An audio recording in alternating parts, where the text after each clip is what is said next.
আজ 6 বছর তো হলো মা, আমি কি আর নাতি নাতনির মুখ দেখতে পাবো না?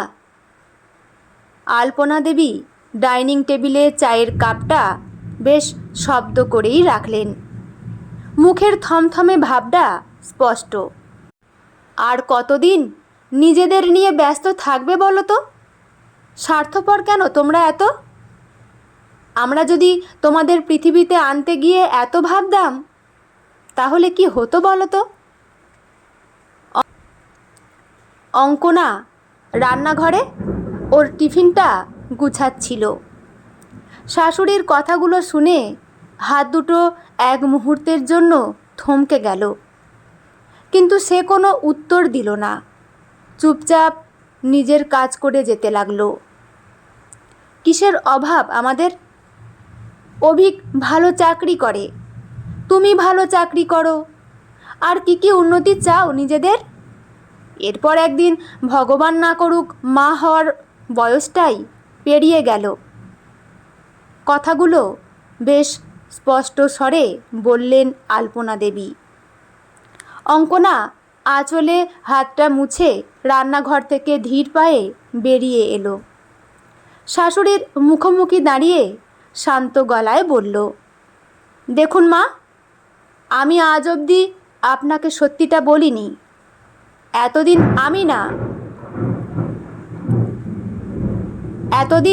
আমি না, বরং আপনার ছেলেই বাবা হতে চায়নি। আলপনা দেবী যেন এমন উত্তরের জন্য তৈরি ছিলেন না। একটু থমকে গেলেন। অঙ্কনা বলে চলল, ও নিজের কেরিয়ারে আরও উন্নতি চেয়েছিল।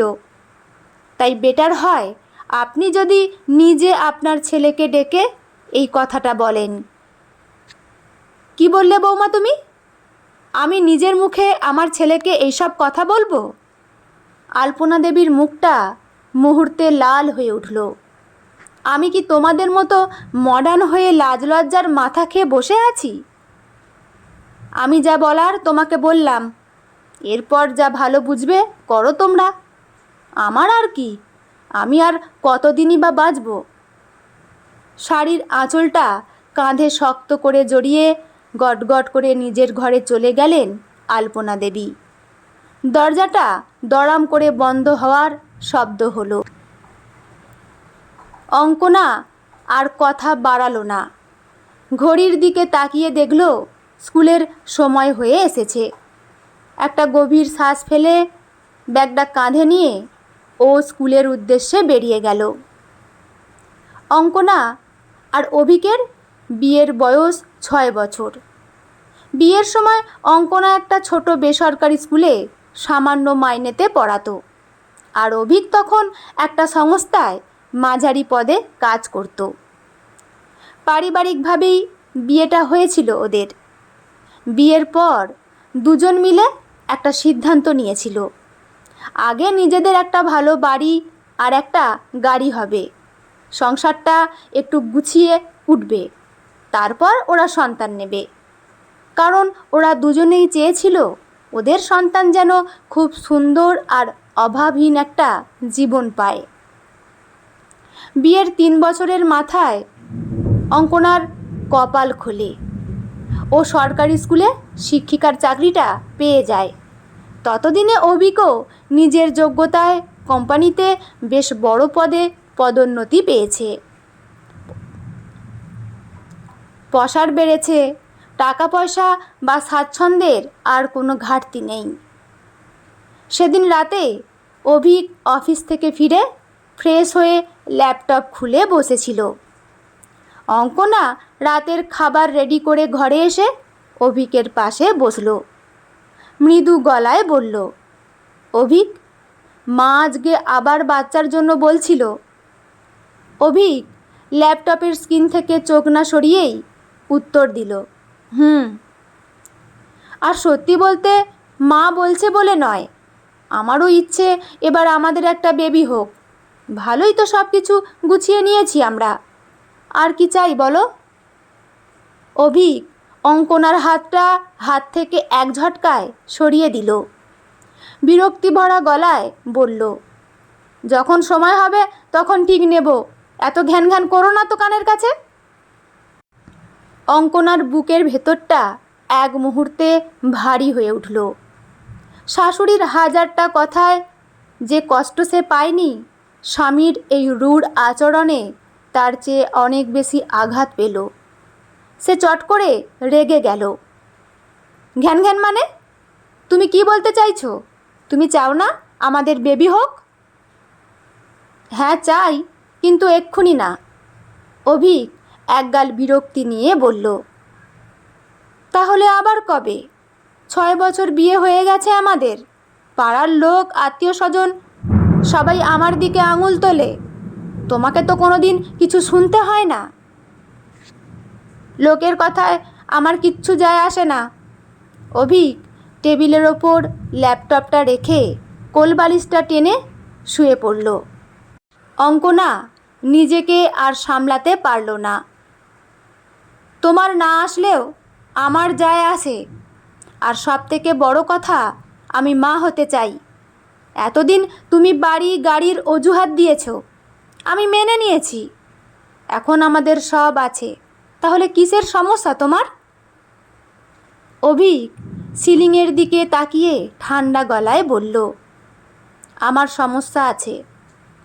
আমি এখনই কোনো বাচ্চার রেসপন্সিবিলিটি নিতে পারবো না। আমার আরও কিছু সময় লাগবে।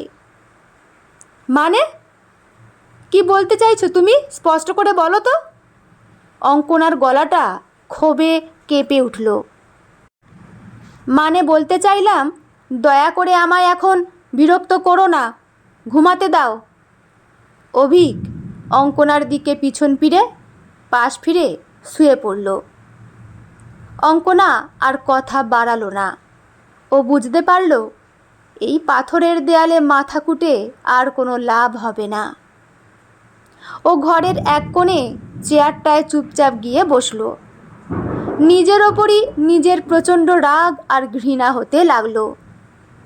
কোন মানুষটার ওপর বিশ্বাস রেখে সে নিজের আস্ত জীবনটাকে সঁপে দিয়েছিল। মনে পড়ে গেল চাকরি পাওয়ার পর প্রথম মাসের পুরো মাইনেটা দিয়ে ও অভিকের পছন্দের নামি ব্র্যান্ডের ঘড়িটা কিনে এনে দিয়েছিল। নিজের জন্য একটা শাড়িও কেনেনি। আজ অবধি অভিকের কাছ থেকে হাত খরচের একটা পয়সাও সে চেয়ে নেয়নি। নিজের খরচে চলেছে, সংসার সামলেছে, অথচ আজ বুঝতে পারছে অভিকের মনে ফ্যামিলি প্ল্যানিং বলে কিচ্ছু ছিল না। বাড়ি গাড়ির গল্পটা ছিল শুধু একটা বড় বাহানা। অঙ্কনা সারা রাত আর চোখের পাতা এক করতে পারল না। পরের কয়েকটা দিন অঙ্কনা ও অভিকের মধ্যে খুব একটা কথোপকথন হলো না। দুজনে এক ছাদের নিচে থাকলেও কেউ কারোর সাথে প্রয়োজন ছাড়া একটা কথা বলছিল না। অঙ্কনা ইদানিং খেয়াল করছে অভিকের চালচলনে অনেক পরিবর্তন এসেছে। হয়তো এই পরিবর্তনটা রাতারাতি আসেনি, অনেক আগেই এসেছে, ওই হয়তো খেয়াল করেনি। আজকাল অভিক অফিস থেকে ফিরেই সারাক্ষণ ফোনে আটকে থাকে। সংসারের কোনো আলোচনা তো করেই না, এমনকি নিজের মায়ের দায়িত্বটুকু থেকেও নিজেকে গুটিয়ে নিয়েছে। আলপনা দেবীর ব্লাড প্রেশারের ওষুধ আনা, সময় মতো ডাক্তার দেখানো, তার খাওয়া দাওয়ার তদারকি সবটাই অঙ্কনার কাঁধে। অঙ্কনা আর নিজেকে চেপে রাখতে পারল না। এভাবে নিজের আত্মসম্মান বিসর্জন দিয়ে একটা নামমাত্র সম্পর্কের বোঝা সে আর কতদিন টানবে। সেদিন অভিক অফিস থেকে একটু তাড়াতাড়ি বাড়ি ফিরেছিল। অভিক খাটের ওপর বসতে যাবে, এমন সময় অঙ্কনা ঘরে ঢুকে অভিকের সামনে গিয়ে দাঁড়ালো। তোমার সাথে আমার কিছু কথা আছে। অভিক শার্টের বোতাম খুলতে খুলতে ক্লান্ত গলায় বলল, আমি এখন খুব টায়ার্ড, কাল কথা বলবো। অঙ্কনা এক চুলও সরল না। অভিকের যাওয়ার পথ আটকে দাঁড়িয়ে শক্ত গলায় বলল, না, যা কথা হওয়ার আজই হবে, এক্ষুনি হবে। আরে কি বিপদ, কি শুরু করলে বলো তো? অভিক হাত ঝাড়া দিয়ে বিরক্ত প্রকাশ করলো। পরে পরে করে আমার লাইফ, আমার ইমোশন নিয়ে তুমি ছিনিমিনি খেলেছ, অঙ্কনা জোর গলায় বলল। অভিক একটা দীর্ঘশ্বাস ফেলে খাটের কোণে বসে বলল, ঠিক আছে, বলো কি বলবে, তবে প্লিজ বেশি প্যান প্যান করবে না। অঙ্কনা অভিকের চোখের দিকে একদৃষ্টে তাকিয়ে প্রশ্ন করল, আচ্ছা অভিক, আমাদের বিয়ে হয়েছে কত বছর? অভিক বিরক্তির একশেষ হয়ে বলল, তুমি এই ফালতু প্রশ্নটা জিজ্ঞেস করতে আমাকে পথ আটকে দাঁড়ালে? না, ফালতু নয়, তুমি উত্তরটা দাও। এই তো 4-5 বছর হবে। অভিক খুব স্বাভাবিক গলায় বলল, না, 6 বছর পেরিয়ে গেছে, অঙ্কনা উত্তর দিল। অভিক একটু ইতস্তত করে বলল, ওহ, তা হয়েছে হয়তো। সাধারণত একটা স্বামী স্ত্রীর 6 বছরের বিবাহিত জীবনে একটা বাচ্চা হয়েই যায়, সেটাই স্বাভাবিক, সেটাই একটা সুস্থ সম্পর্কের লক্ষণ। অঙ্কনা খুব শান্ত গলায় বলতে লাগলো। অভিক কিছু একটা বলতে যাচ্ছিল, অঙ্কনা ডান হাত তুলে তাকে থামিয়ে দিল। তুমি আমায় এতদিন বাড়ি গাড়ি আরামের জীবনের স্বপ্নের কথা বলে এসেছো, আমিও অন্ধের মতো তোমার কথা মেনে নিয়েছি, কিন্তু এখন আমি বুঝতে পারছি আমার পুরো ভাবনাটাই ভুল ছিল। অঙ্কনা এক পা এগিয়ে অভিকের একদম মুখোমুখি দাঁড়ালো। তুমি একজন দায়িত্বহীন মানুষ, না তুমি একজন ভালো স্বামী হতে পেরেছ, না একজন দায়িত্ববান ছেলে, তাই তো বাবা হতে তোমার এত ভয়। অঙ্কনা, নিজের সীমা ছাড়িও না। অভিক আচমকা চেঁচিয়ে উঠল, একদম চুপ, আজ আমি বলবো আর তুমি দাঁড়িয়ে শুনবে।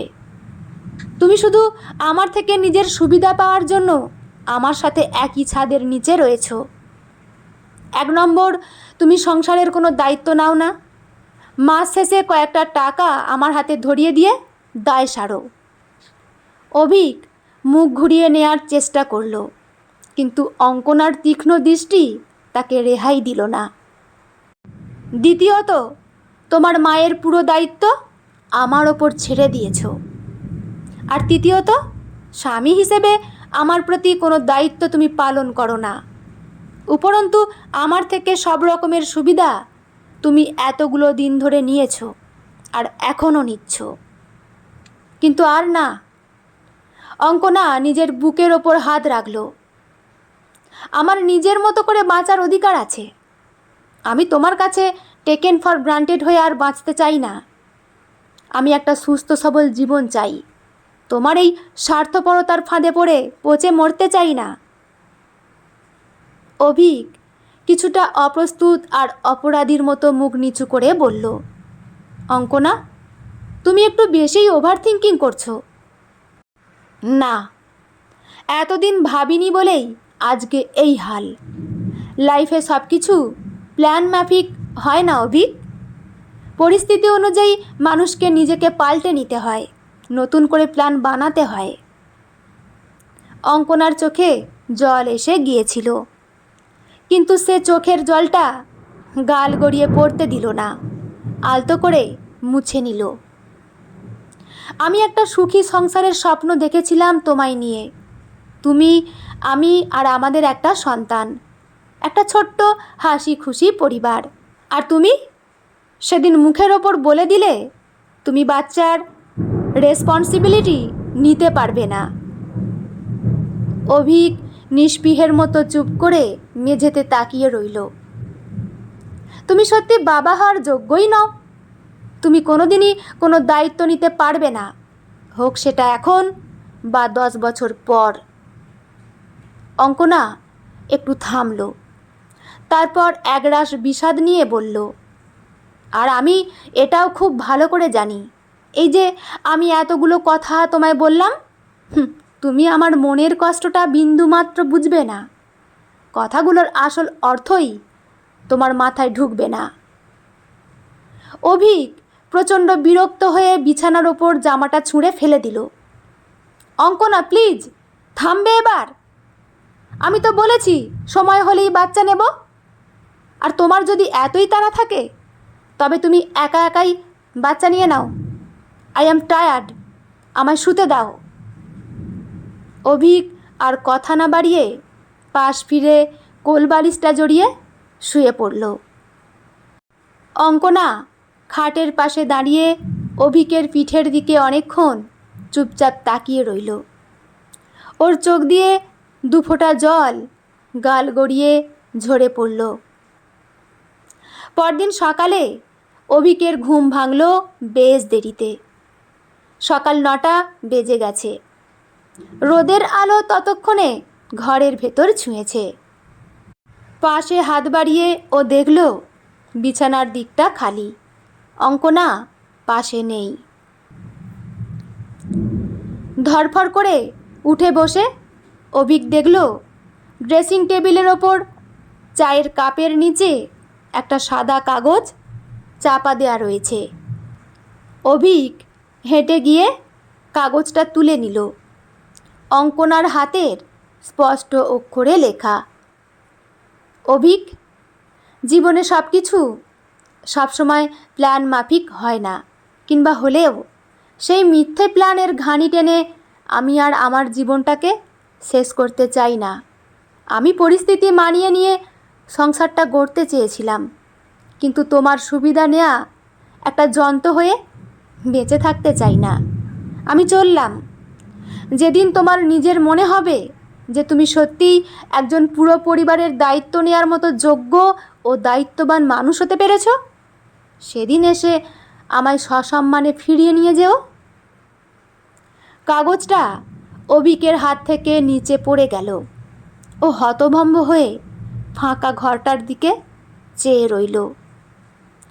অঙ্কনা নিজের প্রয়োজনীয় টুকিটাকি জামাকাপড় আর দরকারি কাগজপত্র নিয়ে নিজের বাপের বাড়িতে চলে এলো।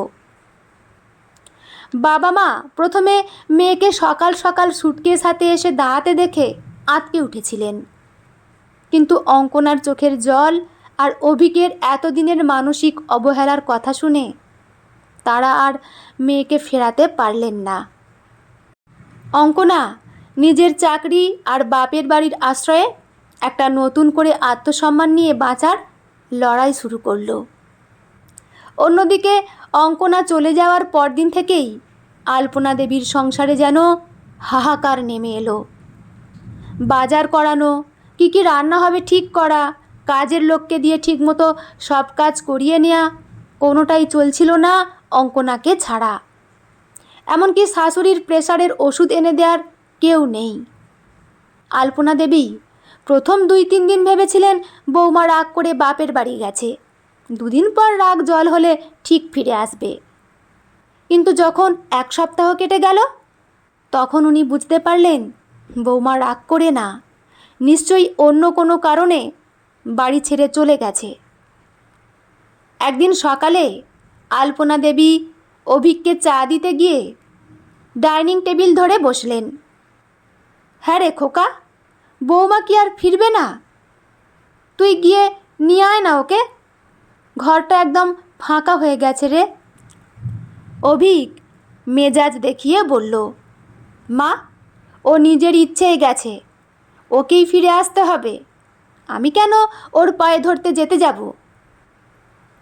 আলপনা দেবী এবার আর নিজেকে সামলাতে পারলেন না, রেগে উঠে বললেন, তুই কি ভেবেছিস আমি কিছু বুঝি না? সেদিন বৌমা আমাকে বলে গিয়েছিল তুই নাকি সন্তান চাস না, তুই নাকি নিজের ক্যারিয়ার আর উন্নতি নিয়ে ব্যস্ত। আমি ভেবেছিলাম বৌমা মিথ্যে বলছে, কিন্তু এখন তোর হাবভাব দেখে বুঝতে পারছি পুরো দোষটা তোর। অভিক উঠে গিয়ে ঘর থেকে অঙ্কনার লেখা চিঠিটা মায়ের হাতে দিয়ে বলল, নাও এটা পড়ে দেখো তোমার বৌমা কতটা স্বার্থপর, তোমার একটু দেখাশোনা করে বলে কথা শুনিয়ে গেছে। চিঠিটা পড়তে পড়তে আলপনা দেবীর চোখে জল এসে গেল। একটা মেয়ে নিজের সব ছেড়ে তোর সংসারে এসেছিল খোকা। আজ 6 বছর ধরে তোকে আর তোর এই বুড়ি মাকে নিজের সাধ্য মতো আগলে রাখলো, আর তুই তাকে একটা সন্তানের সুখ দিতে পারলি না। উল্টে বলছিস রেসপন্সিবিলিটি নিতে পারবি না। তুই কিসের পুরুষ মানুষ রে খোকা? মায়ের এই কথাগুলো অভিকের বুকের ভিতর আঘাত করল। অঙ্কনাও চলে যাওয়ার আগের রাতে ঠিক একই কথা বলেছিল। তুমি দায়িত্ব নিতে ভয় পাও, তুমি একটা দায়িত্বহীন মানুষ। পরের কয়েকটা মাস অভিকের জীবনটা পুরো ওলটপালট হয়ে গেল। অফিস থেকে ফিরে ফাঁকা নিঝুম ঘর তাকে গিলে খেতে আসতো। বাথরুমের ভেজা তোয়ালে থেকে শুরু করে আলমারির এলোমেলো জামা কাপড় সব এক জায়গায় পড়ে থাকে। রান্না করার লোক রেখেও খাবারের সেই স্বাদ নেই। কিছুদিন পর মা অসুস্থ হয়ে হাসপাতালে ভর্তি হলে অভিককে একাই ছুটোছুটি করতে হলো। ওষুধ কেনা, বিল মেটানো, ডাক্তার দেখানো সব এক হাতে সামলাতে গিয়ে ও হাঁপিয়ে উঠল। তখনও হাড়ে হাড়ে বুঝল সংসার চালানো আর একটা পরিবারের দায়িত্ব নেওয়া কতটা কঠিন। আগে এই পুরো পাহাড় সম কাজটা অঙ্কনা কত হাসি মুখে কোনো অভিযোগ ছাড়া এক হাতে সামলে নিত। আর অভিক শুধু মাস শেষে কয়েকটা টাকা হাতে দিয়ে ভেবেছিল সে বিরাট একটা দায়িত্ব পালন করে ফেলেছে। সবচেয়ে বড় ধাক্কাটা অভিক খেলো তখন, যখন সে তার অফিসের সেই তথাকথিত বন্ধুদের কাছে নিজের এই সমস্যার কথা বলল। যে বন্ধুদের সাথে সে রাত জেগে ফোনে আড্ডা দিত, তারা স্রেফ হেসে উড়িয়ে দিল। কেউ তার এই বিপদে পাশে এসে দাঁড়ালো না। অভিক ধীরে ধীরে বুঝতে পারল জীবনের আসল সম্পদ কে ছিল আর সে কাকে হারিয়েছে। যে মেয়েটা কোনো দিন তার কাছে একটা দামি শাড়ি চেয়ে আবদার করেনি, যে মেয়েটা নিজের প্রথম মাইনে দিয়ে তাকে দামি ঘড়ি উপহার দিয়েছিল, সে তাকে শুধু ভালোবাসতে চেয়েছিল আর বদলে পেয়েছিল কেবল অবহেলা আর অপমান। এক রবিবার সন্ধ্যায় অভিক নিজের ঘরের আলমারিটা পরিষ্কার করতে গিয়ে অঙ্কনার একটা পুরনো ডায়েরি খুঁজে পেল। ডায়েরিটা খুলতেই অভিকের চোখ আটকে গেল। পেজের পর পেজ জুড়ে লেখা অঙ্কনার ছোট ছোট স্বপ্নের কথা। আজ আমরা একটা গাড়ি কিনলাম, অভিক খুব খুশি। কিন্তু আমার তো অভিকের ওই পুরনো বাইকের পেছনে চেপে ঘুরে বেড়াতেই বেশি ভালো লাগতো। তবে ওর খুশি আমার খুশি। যেদিন আমাদের একটা ছোট্ট সন্তান হবে, আমি ওকে নিজের হাতে মানুষ করব। অভিককে খুব ভালো একজন বাবা বানিয়ে দেব। লেখাটা পড়ে অভিকের চোখের কোণ দিয়ে জল গড়িয়ে পড়ল ডায়েরির পাতায়। ও বুঝতে পারল ও কত বড় অন্যায় করেছে। একটা নিষ্পাপ মেয়ের আবেগ আর সরলতা নিয়ে ছিনিমিনি খেলেছে। স্বার্থপরতা এতদিন ওর চোখ দুটোকে অন্ধ করে রেখেছিল। অভিক আর এক মুহূর্তও দেরি করল না। ও শার্টটা পরে ডায়েরিটা সাথে নিয়ে অঙ্কনার বাপের বাড়ির দিকে রওনা দিল। ঘণ্টাখানেক পর অঙ্কনাদের দরজায় কলিং বেল বাজল। অঙ্কনা এসে দরজা খুলতেই থমকে গেল।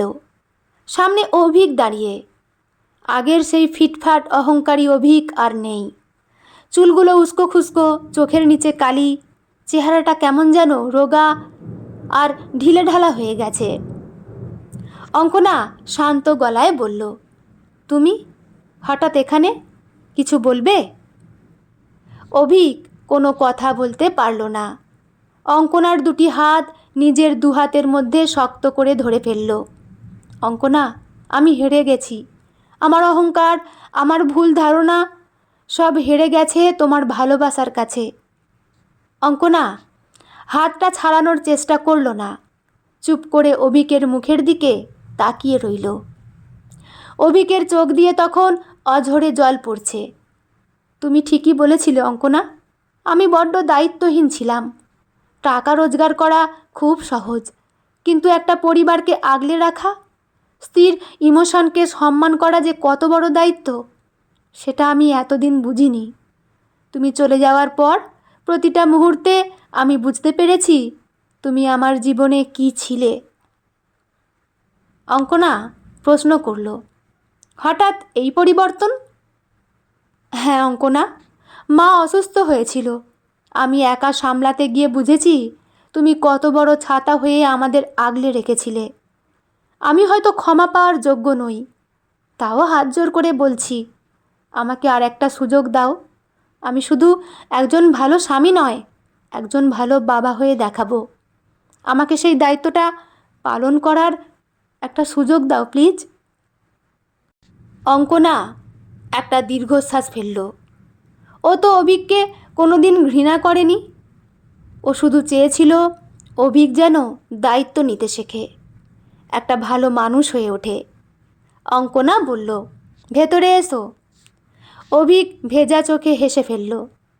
আগে বলো, তুমি বাড়ি ফিরছো তো? অঙ্কনা বলল, তোমার ঘরটা তো আমারও বাড়ি অভিক, তবে এবার কিন্তু সব কিছু শুধু তোমার একার প্ল্যান মাফিক হবে না, আমাদের দুজনের প্ল্যান মাফিক হবে। অভিক অঙ্কনাকে শক্ত করে জড়িয়ে ধরল। এতদিন পর যেন একটা ভাঙতে বসা সংসার আবার নতুন করে ভালোবাসা আর দায়িত্বের আলোয় পূর্ণতা পেল। ব্যক্তিগত অভিমত। একটি সুস্থ ও সুন্দর সম্পর্কের মূল ভিত্তি হল পারস্পরিক সম্মান, সহানুভূতি এবং দায়িত্ববোধ। শুধু টাকা পয়সা বা ক্যারিয়ার দিয়ে সংসার গড়ে ওঠে না। একে অপরের ইমোশনকে প্রাধান্য দেয়া এবং সঠিক সময়ে সঠিক দায়িত্ব নেওয়ার মানসিকতাই একটি পরিবারকে টিকিয়ে রাখে।